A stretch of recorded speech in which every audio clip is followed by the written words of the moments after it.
Two things are infinite, the universe and human stupidity, and I'm not sure about the universe.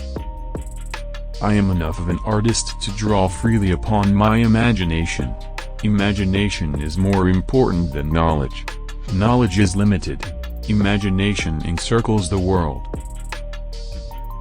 If you want your children to be intelligent, read them fairy tales.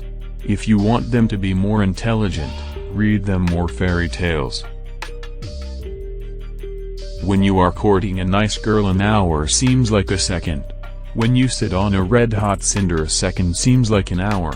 That's relativity. The most beautiful experience we can have is the mysterious. It is the fundamental emotion that stands at the cradle of true art and true science.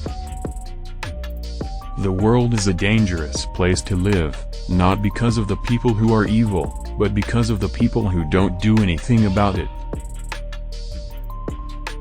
If A is a success in life, then A equals X plus Y plus Z. Work is X, Y is play, and Z is keeping your mouth shut. We dance for laughter, we dance for tears, we dance for madness, we dance for fears, we dance for hopes, we dance for screams. We are the dancers, we create the dreams. The woman who follows the crowd will usually go no further than the crowd. The woman who walks alone is likely to find herself in places no one has ever been before.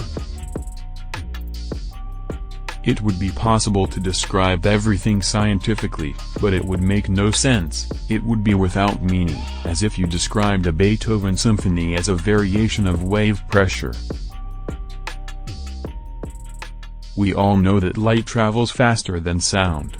That's why certain people appear bright until you hear them speak.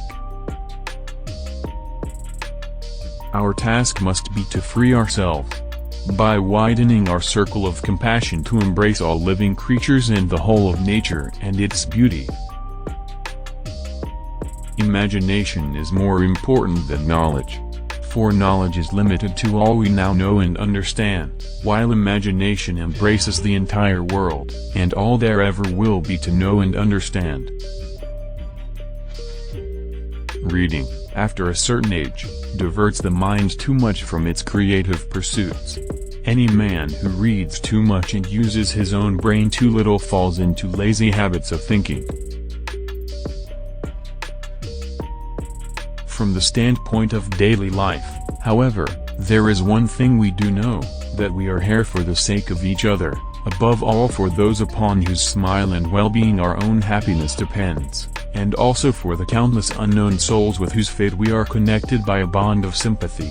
Many times a day I realize how much my own outer and inner life is built upon the labors of my fellow men, both living and dead, and how earnestly I must exert myself in order to give in return as much as I have received.